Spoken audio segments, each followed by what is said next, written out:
Now, hello, good morning, students. As we were doing chapter 9, body movement, okay. There we have already studied about some of the movements in some of the animals.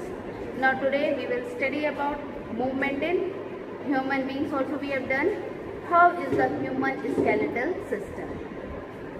Have you ever wondered what's giving shape different parts of your body?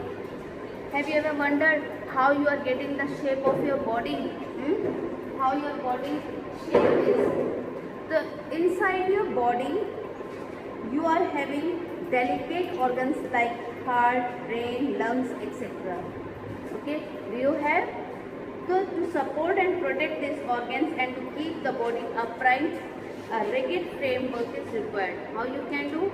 A rigid framework means bones are there which help you to make the structure of your body. The skeleton consists of various bones that are found in the human body. Okay, the skeletal system is there in that various bones that give shape to your body. The various bones are connected together in the form of the skeletal system. If you see the skeletal system, there different bones are being present which give you the structure. The adult human body has how many bones? Adult human body have 206 bones. Adult human body has 206 bones which gives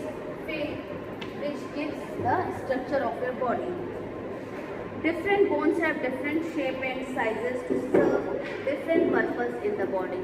Okay, when your body is made, so all the bones have different structure, different size which help you to make your body.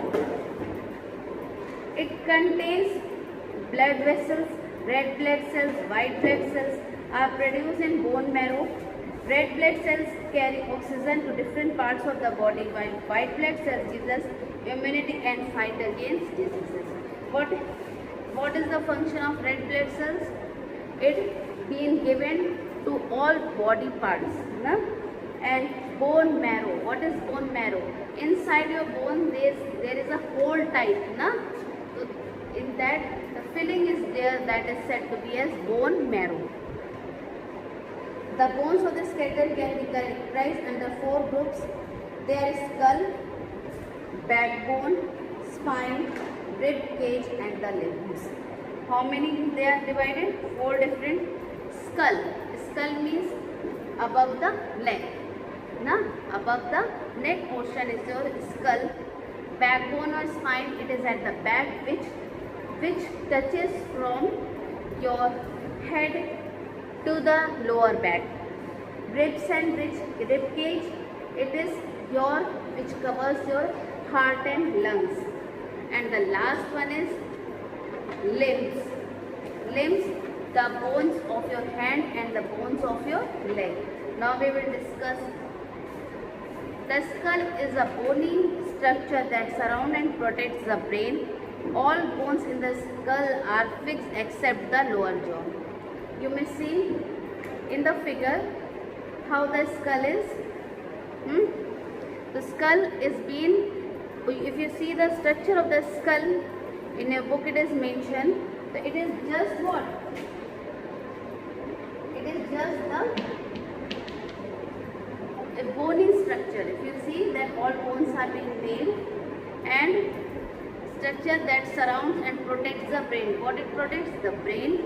All bones in the skull are fixed except the lower jaw. Lower jaw, this part, it is not fixed but other parts are fixed.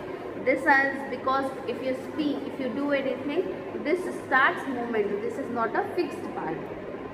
To enable us to chew our food and speak properly.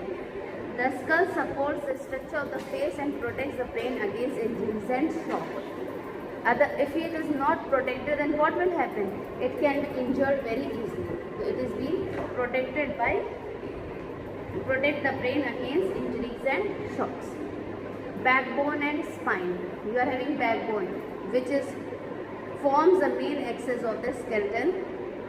It extends from the base of the skull to the hip. From where to where it is? From hip to the brain. It joins brain to the hip. It is made up of 33 small ring-shaped bones called vertebrae. Like this it is.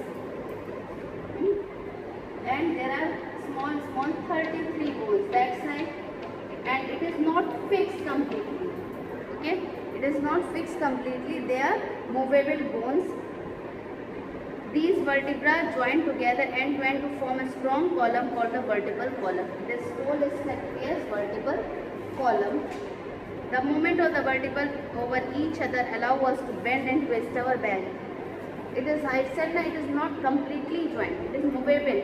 That side you can bend yourself, you can stand, you can sit. Now, just because of it only you can stand, sit or move here and there. If it is fixed, then you will be at the same position all time.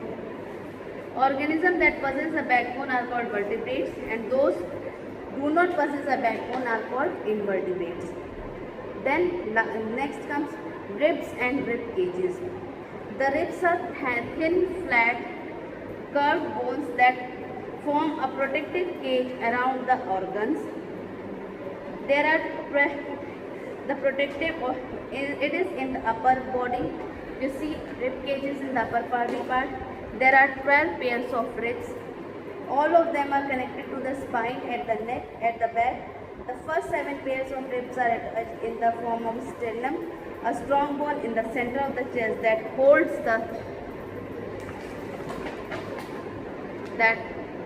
the ribs in place.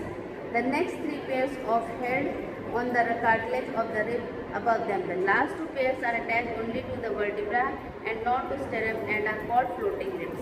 What happens? Your rib cage is made up of 12 bones. In the center, one strong bone is there. Okay, center is one strong, and this way it is being covered from both the sides.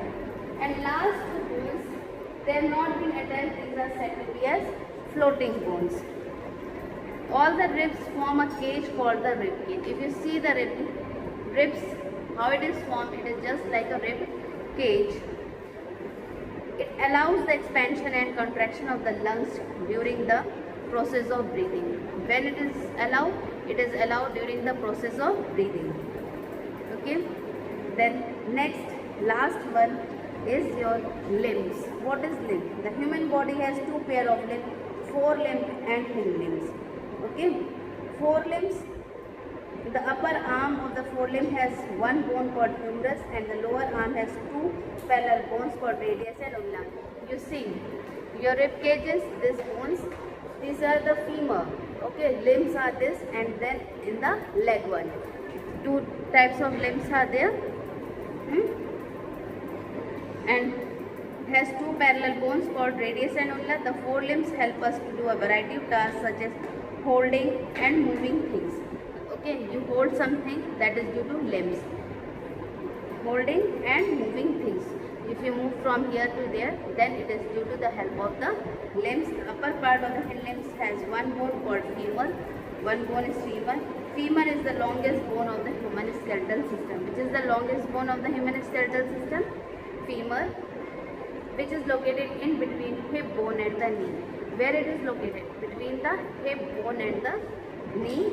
The lower 2 have tibia and fibula. The handles are used for walking and running. For what it is used? It is used for walking and running. This is about the skeletal system. Okay, this is about the skeletal system and types of bone present in the skeletal system. Okay, that's all for today. Thank you and have a good day.